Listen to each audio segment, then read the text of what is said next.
Hey guys, I'm back here to read chapter 3 of On Resistance to Evil, My Force, and the author, Alexander Ilyin. Ivan Alexandrovich Ilyin. Sorry. I had a busy day, so I am a little tired. So, yeah, don't have much energy left. It's already like 10:30 here on the East Coast. So, yeah. So, chapter 3, it's not a big chapter. It's longer than the first two, I would say, but his chapters are pretty short in general. So, yeah. Yeah, I liked reading chapter 2 last time. It was very... Actually, let me just double check my audio real quick. Okay, audio seems to be working fine. Okay, so audio's fine. Okay, so you guys could hear me, I'm assuming. Also, don't forget to like, share, subscribe. Share this with your friends, family, whoever's interested in this topic, I guess. And also, like, there's the link to the super chats and to the donations. So if you just want to do super chat, that's awesome. If you guys want to just send a donation, that's also good. Actually, like, it's all good. So just any way you guys could support the channel. Tomorrow, my co-host and I, we're going to do a live stream tomorrow regarding a certain very controversial topic, and we're both going to discuss this topic tomorrow. I don't want to spoil it for you guys. So tomorrow, we're going to do a live stream, and we're not going to use Streamlabs. We'll just do it via Zoom. We're going to upload it to YouTube live, and so there won't be like super chats available, but you guys could, like, I don't know, just the link for the donations will be there. And yeah, so let's just start off with chapter 3. So chapter 3, it's called On Good and Evil. The problem of resistance to evil cannot be correctly formulated without first defining the whereabouts and essence of evil. So, first of all, evil, about the resistance to which we are speaking here, is an evil not external but internal. No matter how large and sudden an external material devastation or destruction, such things are not evil. Neither the astral catastrophes, cities destroyed by earthquakes or hurricanes, nor drying out of crops during a drought, nor flooded settlements, nor forest fires. No matter how much a person suffers from them, no matter how sad the consequences they might entail, material nature as such, even in its most seemingly unreasonable manifestations, does not become either good or evil. The inheritance from the era in which the animated human imagination saw a living, conscious spiritual figure behind every phenomenon of nature and attributed every harm to some malevolent pest. True, unexpected natural disasters can unleash evil in human souls, for weak people hardly endure the danger of death and are quickly demoralized, indulging in the most shameful of inclinations. However, people who are strong in spirit respond to external disasters with the reversed process of spiritual cleansing and strengthening of their better nature, as evidenced by at least some historical descriptions of the Great European Plague. It is clear that the external material process that awakens the divine powers in some souls and unleashes the devil in others is not in itself good or evil. So just a quick side note. I guess like during catastrophes, some people do go they become weak spiritually, and they could just fall into sin because of depression, because of whatever natural disaster gets to them. Like, for example, a loved one perishes, and then a person grieves, and how do they grieve? Well, they go straight into alcohol, and that's just one form of depravity. That's just an example. There's other ways people go downhill. And yeah, just a little side note there. All right.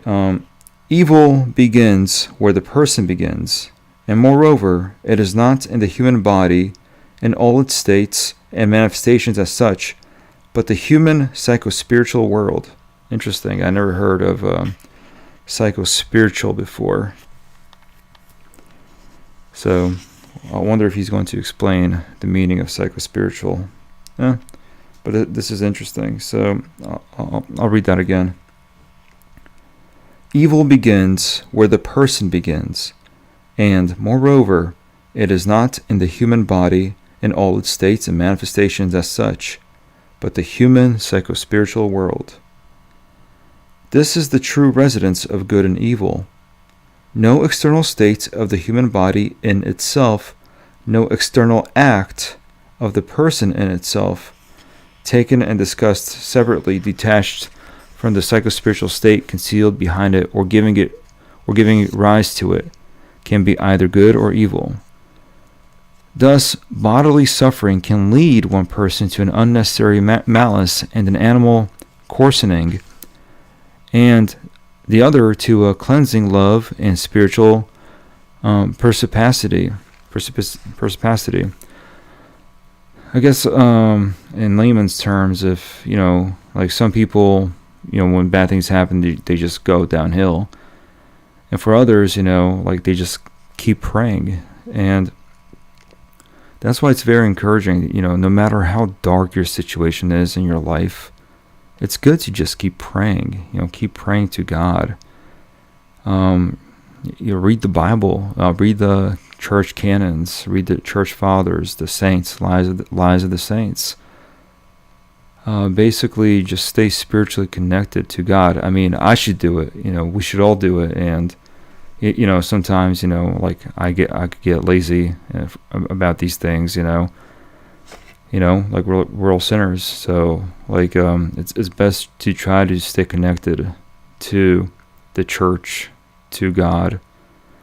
And reading the Bible, it's like all of us Orthodox need to read the Bible.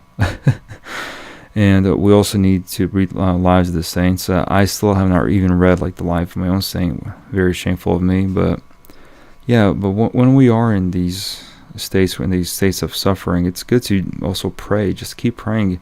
Lord Jesus Christ, Son of God, have mercy on me, a sinner. Basic prayers like that. There's multiple things you can do to try to, I guess, push the evil away from you if you just keep praying to God. And just stay connected to God and His church. All right, so moving on.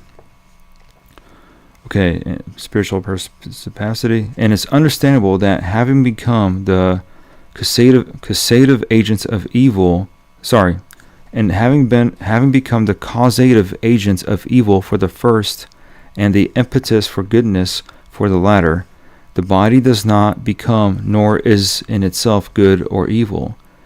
It was on this Janus-faced nature of bodily deprivation and suffering that the wise Stoics insisted, teaching people to neutralize their poisons and extract spiritual healing from them. Similarly, all of a person's body language and constituting the external appearance of his deeds can flow from both good and evil motives, and thus in themselves are neither good nor evil.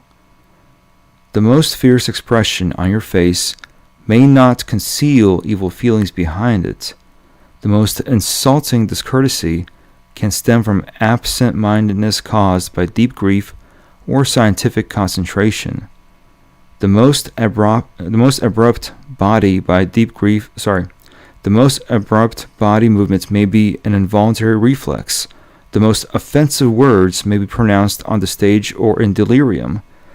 The heaviest blow could be unintentional or intended to rescue. The most terrible incision on the body can be made on the grounds of surgical or religious purification. In the life of man, there is not and cannot be either a good or evil of a purely bodily nature. The very application of these ideas to the bodily state or manifestations outside of their relationship to the inner world is absurd and pointless. This, of course, does not mean that the external bodily expression is completely indifferent in the face of good and evil, or that man can do whatever he pleases. No, instead this means that the external is subject to moral and spiritual consideration only insofar as it manifests or demonstrates the inner mental and spiritual state of man, his intention, his decision, his feeling, his thought, etc. The situation is such that as regards the internal, even when not completely manifested on the outside, or at least not perceptible from the outside, there is already good, evil, or the tragic confusion. The external, meanwhile, can only be a manifestation and unveiling of this inner good, evil, or their tragic confusion. But in itself it cannot be either good or evil. In the face of good and evil, every act of man is such as it is internally from within, and not as it seems to somebody externally or from the outside. Only naive people can think that a smile is always good, that a bow is always courteous, that compliance is always benevolent, that the push is always offensive, that the blow always expresses enmity, and that the infliction of suffering is hatred. In the moral and religious approach, the external is judged solely as a sign of the internal. That is, it establishes the value not of the external, but of the inner, revealed in the outer, and further, of the internal that gave rise to the possibility of such an outward manifestation. Hence, why two seemingly identical external acts can turn out to have completely different moral and religious value. Two donations, two signatures under one document, two enlistments in a regiment, two deaths in battle. It would seem that the Christian consciousness should not need such almost axiomatic explanations.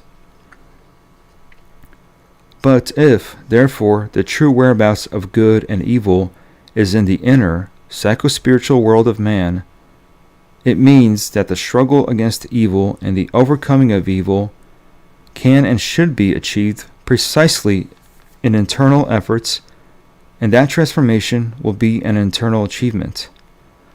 Whatever righteousness, or more accurately, moral fidelity has been achieved by man in his external manifestations and deeds, all his achievements, despite their public utility, will not have a dimension of good without an internal, qualitative transformation of the soul. The mere external ritual of kindness does not make a person good.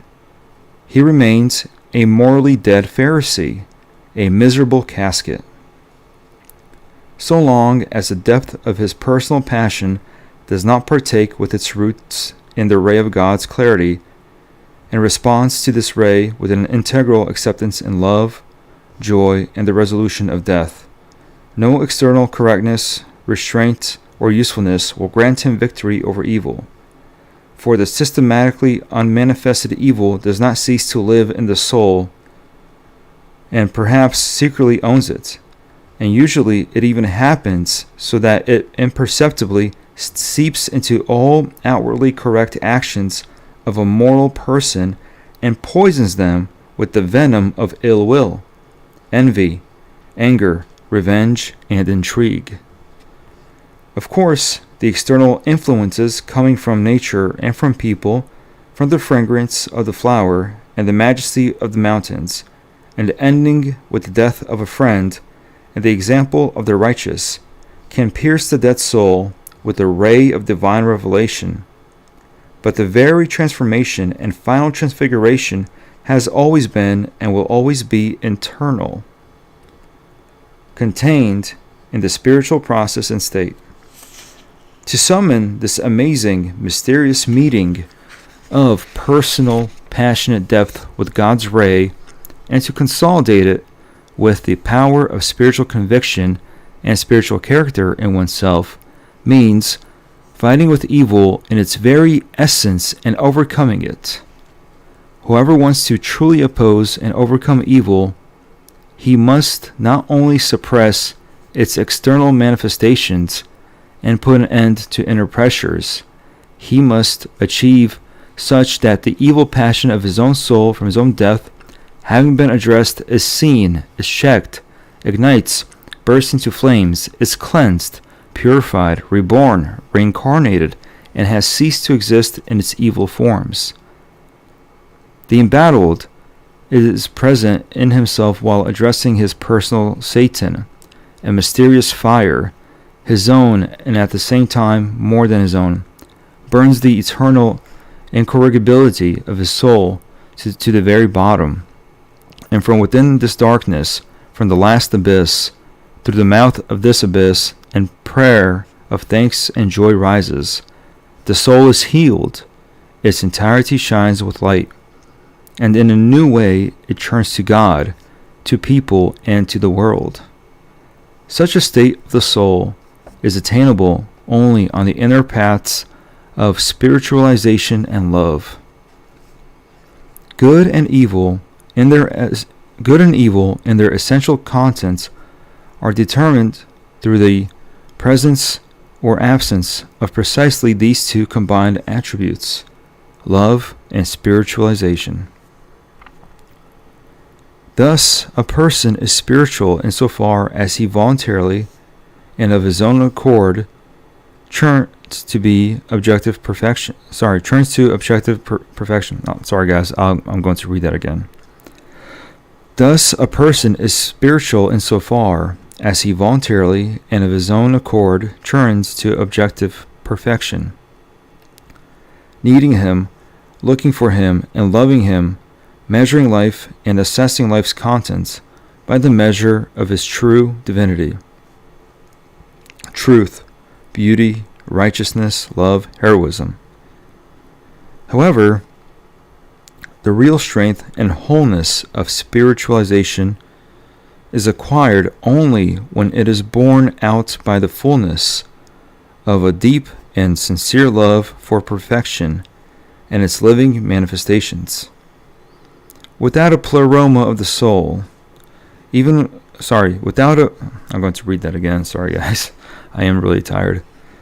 Without a pleroma, the soul, even with the right orientation, is fragmented, stretched out, cold, dead, and creatively unproductive.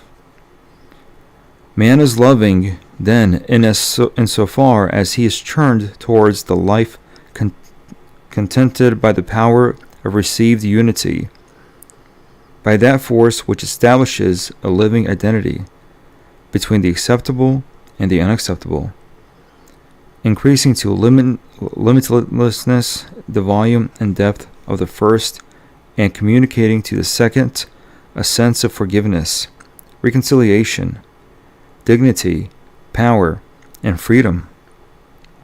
However, love acquires the true object of its unity and its real purity only when it spiritualizes in both its direction and selection, that is, when it turns to what is objectively perfect in the things and in people, namely it accepts it and it enters into a living identity with it. Without spirituality, love is blind, partial, self-serving, and subject to vulgarity and ugliness. According to this formula, the good is spiritualized, or otherwise religiously objectified, from the word object. Love. While evil is anti-spiritual hostility, good is the loving power of the Spirit, while evil is the blind power of hatred. Good, by nature, is religious, for it consists in recognizing the divine and wholly devoting oneself to it. Evil is inherently anti-religious in its very nature, for it consists of a blind, rotten aversion to the divine. This means that the good is not simply love or spiritual sight, because religiously unintelligent passion and cold pretentiousness will not create holiness. And by the same token, evil is not simply enmity or spiritual blindness. For enmity to evil is not evil, and projecting immature love does not constitute depravity. Only the spiritually blind can praise love as such, considering it the highest achievement, and condemn all manifestations of hostile aversion. Only a person who is dead in their love can praise good spiritual tastes as such, considering this to be the highest achievement, and look down on the heartfelt and holistic confusion of spiritually immature love. Such is the essence of good and evil, and perhaps it is enough for the Christian consciousness to remember the greatest evangelical commandment, the fullness of love for the perfect Father, in order for any remaining doubts to fade. With this state of affairs, the internal whereabouts of evil and its internal resolve become quite obvious. The real overcoming of evil is accomplished through a profound transformation of spiritual blindness into spiritual sight, and unbowed, denying any hostility to an acceptable love. It is necessary that one spiritually sees that not only enmity but love. It is necessary that one not only has spiritual blindness lit up with love, but also with spiritual sight. In the soul liberated from evil, the transfigured soul, spiritual love becomes the genuine deepest source of personal life. Excuse me, guys. Oh. Yeah, I'm almost done right here. Okay, where did I leave off? It is necessary that one not only has spiritual blindness lit up with love, but also with spiritual sight. In the soul liberated from evil, the transfigured soul, spiritual love becomes the genuine, deepest source of personal life, so that everything in the soul becomes its living variation. The service of the day, the perception of music, the reading of manuscripts, and the contemplation of mountain thunderstorm, and then a higher, strict impartiality in which a monk, scholar, and judge stand both in relation to themselves and others, and even that ruthless hostility to evil in oneself and others, which is necessary for the prophet, the head of states and warrior. Such a transformation can only be realized in the inner spiritual labors of man, for love cannot ignite and be spiritualized by someone else's decree, and spirituality can flourish and be charged with fullness only in the long religious and moral catharsis of the soul. Of course, the help of others can be great and powerful here, both close people and distant ones, and family and the church, and in freely learning from, where was I? Okay, back to the church. Yeah, I told you guys I'm like super tired today. Had a long day at work. Okay, Of course, the help of others can be great and powerful here, both close people and distant ones, and family and the church, and in freely learning the spiritual path, and an awakening of love by a living affection. And it is understandable then that the more fiery and penetrating the Spirit, the more he will teach others in free fellowship and in word, deed, conviction, consolation, active charity, and generous aptitude.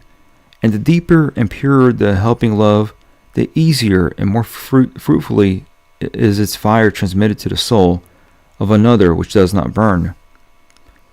A soul resisting evil needs to triumph in love and spirituality, and he who gives the Spirit through affection and love in the Spirit aids himself in victory, and resists evil not only in himself but in the other.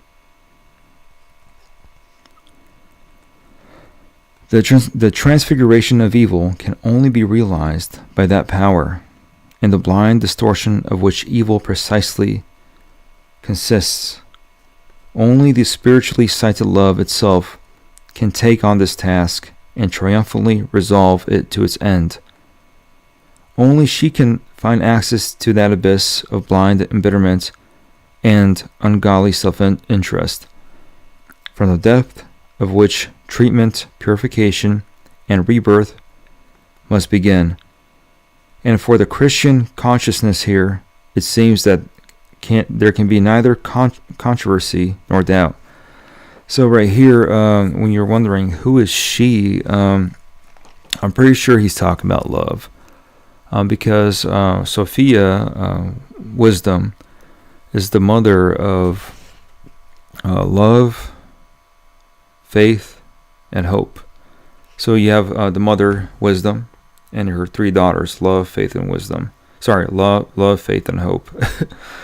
And so that's why I'm like, if you're thinking, why am I why is he saying she? Well, he's talking about love. Like, love is basically referred to as she here, and so he's basically giving love like a more personal. Like, basically, it's not just a feeling. It's like more of a kind of like a person in a way. So yeah, but like so love. She's the daughter of wisdom. So. And so this next paragraph, he's going after Tolstoy again. My first reading of this book, I mentioned how he's not a big fan of Tolstoy and the Tolstoyites, and again here in chapter 3, he's going after Count Leo Tolstoy.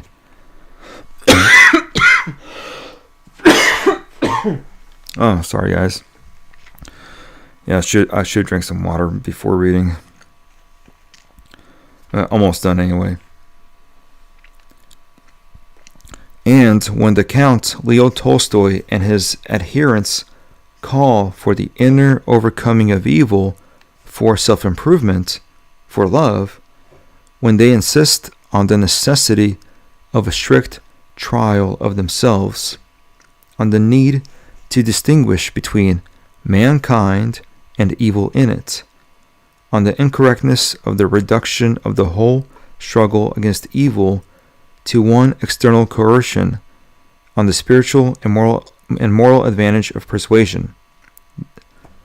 Then they follow this in the sacred tradition of Christianity, and they are right.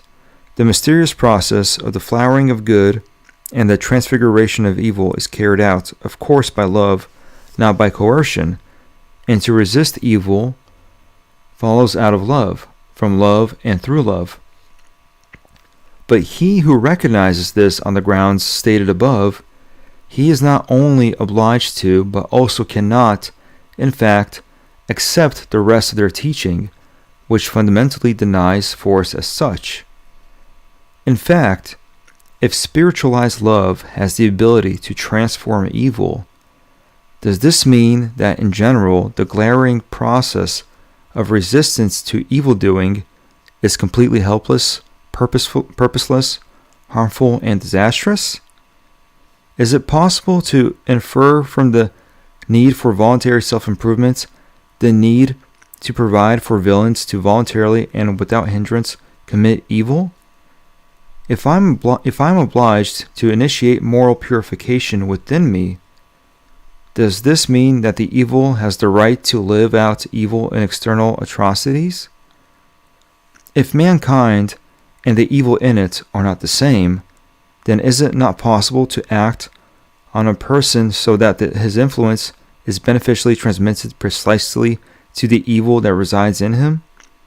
If it is impossible to conquer evil within one form of compulsion, are we to conclude that there follows the total rejection of compulsion?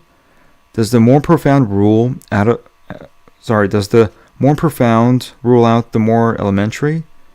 And is the work of the creative transformation of the soul possible only when we place no external restraints upon the villain? Or is coercion an evil itself? Which is to say, does love exclude coercion in principle? Okay, that was the end of chapter 3 right there. Okay, so this one is more about transformation. Like it was deeper, like about transforming yourself. And so like here he found some sort of agreement with Tolstoy. So he's saying, yeah, like they're talking about a transformation of the soul, but then like that's it, right? They're completely pacifistic, right? And earlier I was listening to Church of the Eternal Logos when I was driving home, and basically, okay, someone said something. Oh, I know who it is. Someone said something in the chat box. Zaddy. Yes, for some people I'm Zaddy. But you gotta be very important. Yeah. So anyways, in this chapter, like it's more about the transformation from within. And I was listening to Church of the Eternal Logos, and he was talking with Rachel Wilson. How just this general idea of being just Christian is not enough, right? There's more to it. There's one truth. It's not like this, multiple truths out there. There's only one truth out there. And so this kind of ties in here in chapter 3, right? So basically it's not enough to just like be like, oh, I'm a good pious person as Tolstoy and his followers, as they kind of want to be these anarcho-pacifists, who follow Christian theology. Oh, you just be good, fight the evil within yourself, just be good, right? And don't worry about changing society, right? Well, that's not enough, right? Like, if you love your society, if you have love, and if you love, like for example, he states right here in this book, certain gestures, right? Certain gestures might be viewed as evil when in reality it's love, and then certain gestures that are viewed as loving are in reality evil. And so, for example, when we try to pass legislation that bans Skittles people from doing certain things, right? It's also done out of love. It's because you love that person. You want that person to change. Also, you're doing this to protect your own community, your children, from the evil that's being perpetrated upon you by the Skittles community, for example. That's just one example right there, right? And so basically, the mainstream society can say you're being evil when in reality you're being loving. They're being evil while pretending to be loving. They think they love their society. They think they love the Skittles community. And again, I'm not just picking on the Skittles community. I'm just using this as an example. But and what's interesting is that you also have to transform yourself too, because when you have calamities, when there's nature, just ruining your life, ruining your day, right? You yourself also need to transform yourself too. You have to be in prayer. You have to be like he says, like you know, you need love and spirituality. So if you love God, you know, you'll try to communicate with God. You'll and try to stay in touch with Him. This basically what I got out of this chapter, the chapter 3. So yeah, and I'm basically rambling right now, but yeah, so far there's just not too many viewers. But if you guys still want to do a super chat right now, no super chats, nothing. Okay, I'll refresh the chat. Let's see. No super chats. Well, if you guys just want to donate, you guys could go to my other videos where I have the link to the merch store, or you could just go to the link in the description box and just donate there if you guys like to. So because this was what, a 46-minute stream, just like my other 2 videos regarding this book. My other 2 videos are about the same time length. Okay guys, well, yeah, so hope you enjoyed. Don't forget to donate, like, share, subscribe, and God bless you guys.